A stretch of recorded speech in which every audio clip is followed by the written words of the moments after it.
Sermão número 3. Um Deus que tem atributos. Naum, capítulo 1, e o versículo-chave é o 2. O Senhor é Deus zeloso e vingador. O Senhor é vingador e cheio de ira. O Senhor toma vingança contra os seus adversários e reserva indignação para os seus inimigos.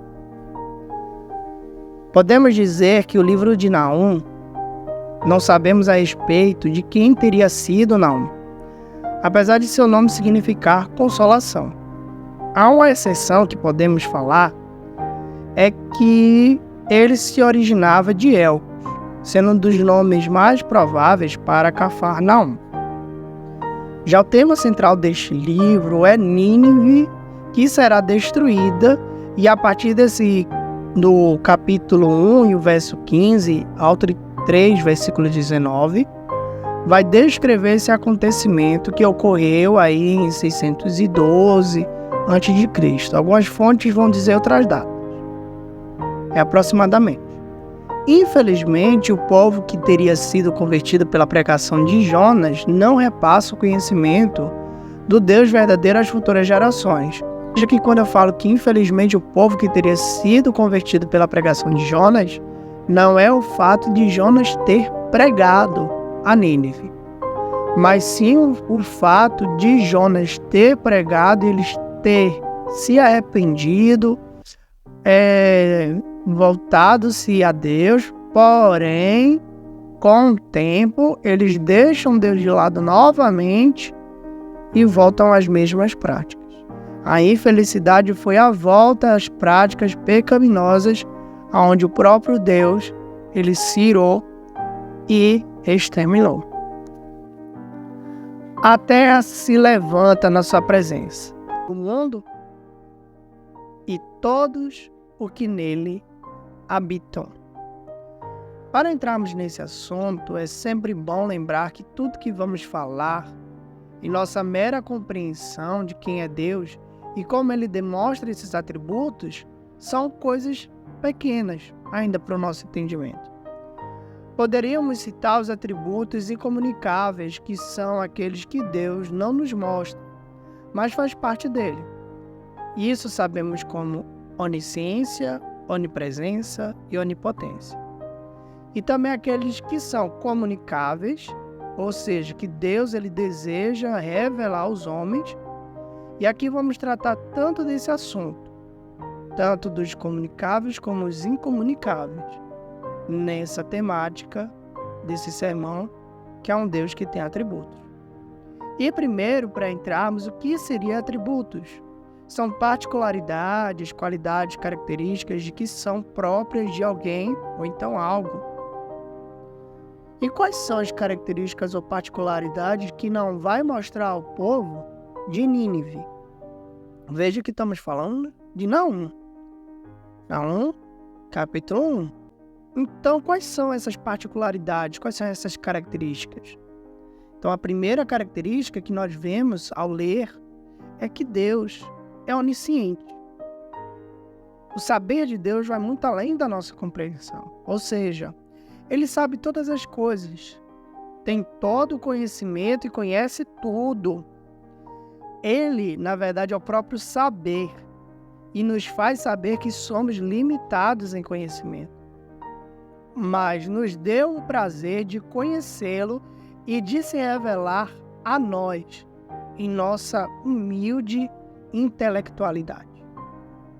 Veja que ele é o conhecedor de todas as coisas. Entenda que ele sabe todas as coisas.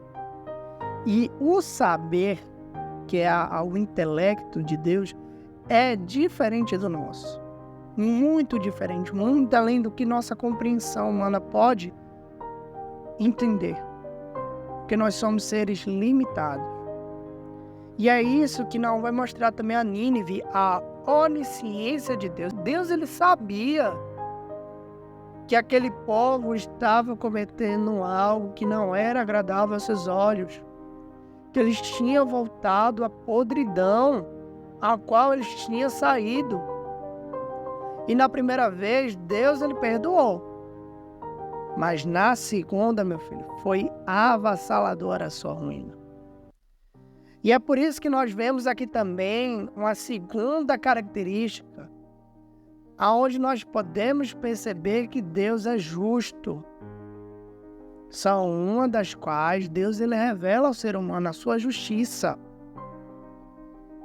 Porque nós sabemos que Deus ele é justo e a sua justiça não é como a nossa. A justiça de Deus não é como que nós pensamos ser. Por exemplo, a gente não pode dizer que Deus ele vai julgar como A ou como B. Na verdade, podemos dizer que a sua justiça é melhor do que a nossa e é infalível, correta e que não deixa sombra de nenhuma dúvida. Ele não nos julga como nós pensamos. Ele não nos julga como nós entendemos que ele julga, porque a nossa limitação sobre o julgamento de Deus só passa de meras especulações. Nosso entendimento, por mais que estudemos, ainda serão meras especulações. Não entendemos de fato como a justiça de Deus é feita, porque só Ele faz perfeitamente bem. E por Ele ser onisciente, quando Ele pratica a justiça, é porque Ele sabe que lá na frente não ia dar em nada. Coisa que nós não vamos saber. Outra coisa que nós podemos ver é que Deus ele é longânimo, que é outra característica que Ele quis revelar a nós, a sua longanimidade. A longanimidade é diferente da nossa. Hoje, em algumas ocasiões, podemos até perder a paciência, ser grosseiro. E Ele foi o nosso Criador, Ele que nos criou, a sua imagem e semelhança, mas não essa imagem e semelhança caída. Essa imagem e semelhança caída foi depois que a humanidade acabou perdendo por causa da desobediência. Irmão. Mas foi por causa de Cristo que a nossa natureza ela foi restaurada. Então não podemos dimensionar. Mas como conseguiríamos entender o conhecimento de Deus? Não está sobre o nosso alcance. Como nós podemos dimensionar sua longanimidade? Não há como, pois Ele sempre será de forma irracional para o nosso intelecto paciente. Ser longânimo é ser diferente de ser paciente, apesar de que paciência faz parte da longanimidade. Eu vou citar um exemplo aqui de forma humana, porque só dessa forma conseguiríamos entender um pouco sobre esse aspecto. Mas é como eu falei, são só meras especulações. Porque Deus é muito maior do que isso. A longanimidade do ser humano, por exemplo, é quando nós aguardamos por muito tempo numa fila de banco, sem perder a paciência, para pegar determinado dinheiro ou então resolver algo, ou quando esperamos um pagamento de alguém, ou quando temos a paciência, esperar aquela pessoa prometer aquilo que ela cumpriu por vários anos, ou por mais de anos, ou quem sabe meses, ou semanas, ou dias, e a gente não cobra, não vai atrás, porque a gente dá espaço para a pessoa ela conseguir resolver. A mesma coisa, meus irmãos, podemos dizer assim, seria Deus. Podemos dizer que não da mesma forma. Quando eu falo a mesma coisa em relação ao raciocínio, mas não da mesma forma porque não vamos entender como Deus é longânimo, mas Ele é. Ele é a longanimidade em essência. Quer aprender a ser longânimo? Aprenda com Jesus Cristo, aprenda com Deus. Que no ato da sua crucificação, por exemplo, Ele deixou ser cuspido, Ele aguentou até o fim. Veja, aguentar. que faz outra parte, é uma das partes que faz da longanimidade, não só a paciência, mas aguentar, suportar. Então Deus, ele suportou a Nínive por um bom tempo, dando espaços para que ele se arrependesse. Mesmo assim, eles voltaram à sua podridão. Por isso eles caíram em ruína. Por isso que a sua justiça foi cumprida. Amém, irmãos? Nós podemos ver também que Deus é onipotente. Só uma das coisas que a gente nunca vai entender também é a onipotência de Deus. O que a gente entende é que Ele é o Criador.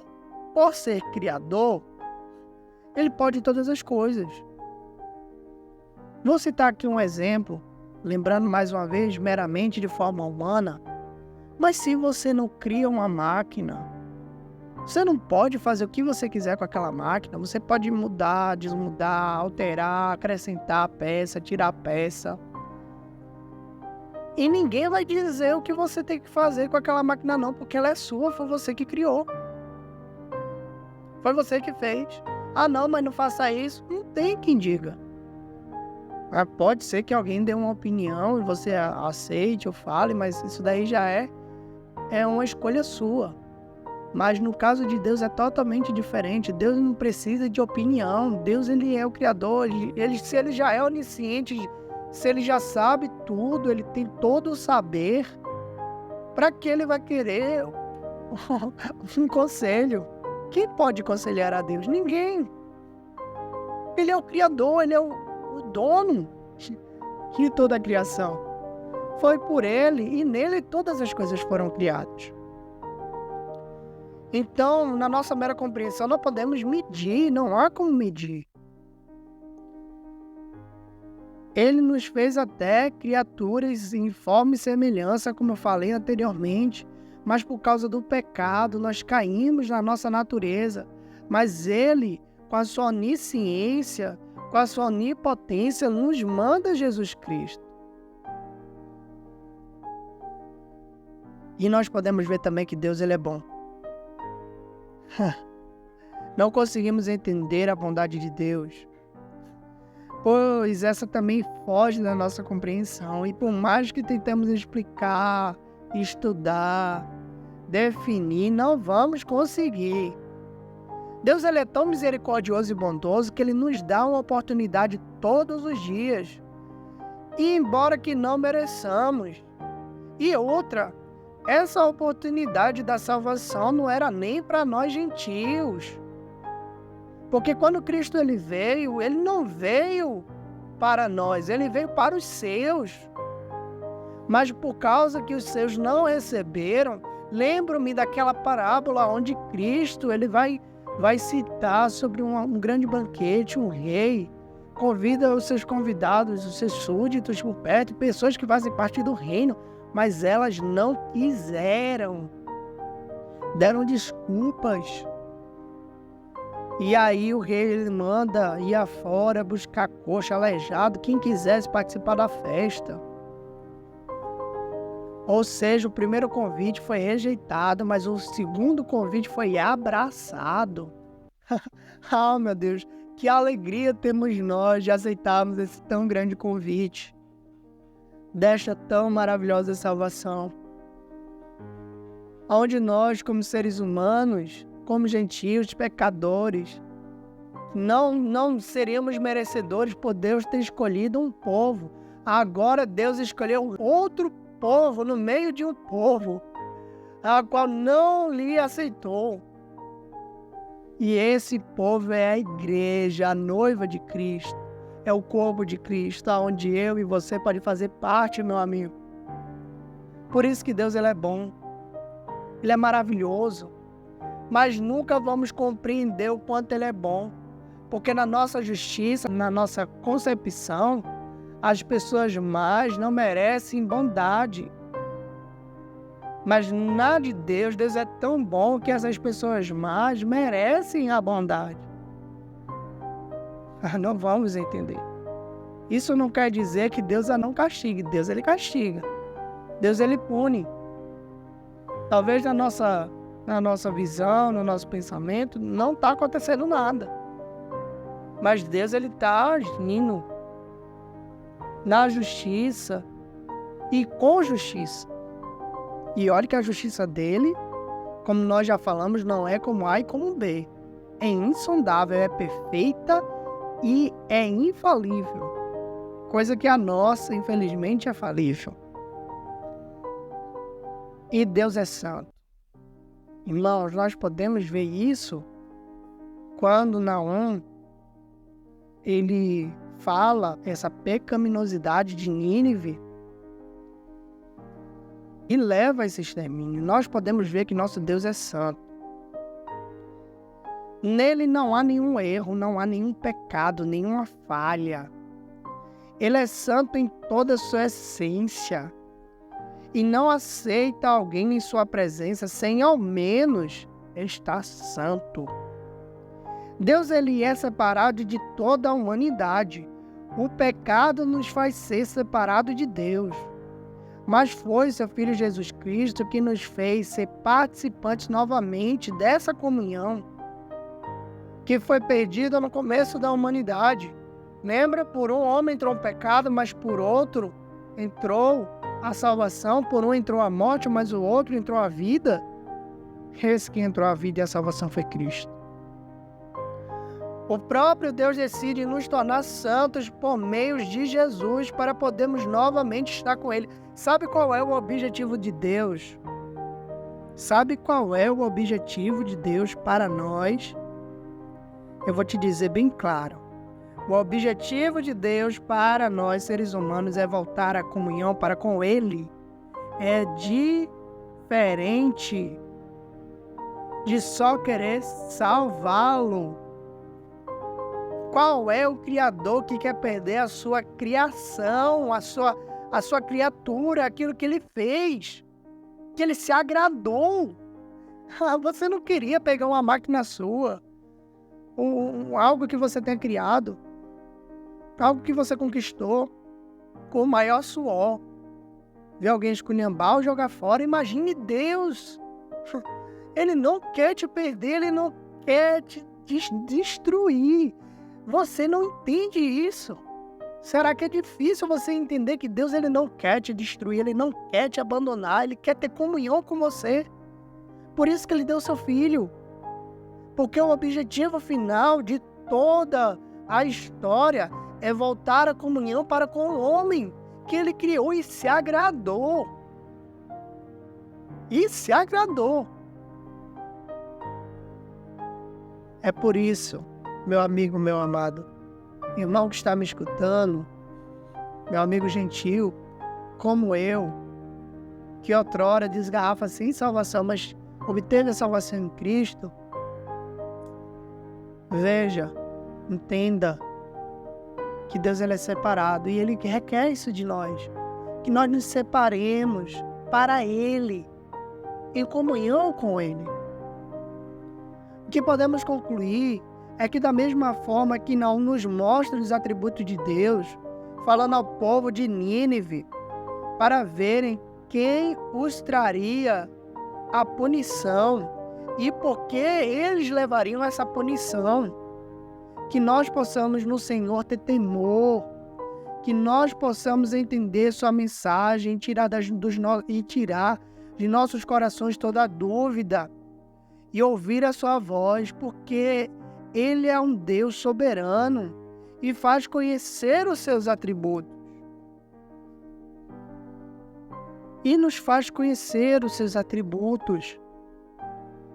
E ter temor do Senhor, tem muitas pessoas, muitos pregadores que dizem que ter temor é ter respeito. Não é ter medo, não. Temor é temê-lo por quão horrendas coisas Ele pode fazer. Temê-lo por quão horrenda é a sua onisciência, a sua onipotência, a sua onipresença. Temê-lo. Temê-lo. Temê-lo por saber que os nossos atos, Ele sabe. Temê-lo porque saber que as nossas lutas e circunstâncias da vida, Ele sabe e Ele está lá nos ajudando. É ter medo mesmo, é temê-lo. Temê-lo e respeitá-lo. Uma vez eu ouvi uma pregação de uma determinada pregadora, de uma determinada irmã em Cristo, porque ela faz parte do corpo, como eu citei em sermões anteriores, que ela disse que o lugar mais vulnerável de toda a terra, poderíamos dizer assim. Ela não disse com essas palavras, mas eu digo que eu entendi dessa forma, e é verdade, que o maior lugar vulnerável para o ser humano é o altar de Deus. Sabe por que é o altar? Porque é lá que Deus fala através dos seus filhos. É lá que Deus quer realmente a santidade. É lá que Deus, Ele sonda o nosso coração, Ele sabe no nosso coração, na nossa mente, Ele sabe toda a podridão. E subir no altar que é santo e separado para Deus, de qualquer forma, é botar a sua vida em risco. Pior do que você ir para um lugar que você sabe que não tem volta. Pior do que você fazer qualquer coisa que seja errada e tentar esconder é ir para o altar de Deus de forma desajuizada. Ah, meus amigos, devemos temê-lo, porque Ele é poderoso e os seus atributos são conhecidos por nós. Atributos que Ele se fez revelar e atributos que Ele não nos revelou, mas que a gente sabe que Ele tem. Que Cristo, em sua infinita misericórdia, possa te despertar por esses dias e que Ele possa te fazer entender que o temor e a obediência a Deus é o melhor de todos os caminhos que podemos seguir. Que Cristo vos abençoe neste tão maravilhoso e grande dia.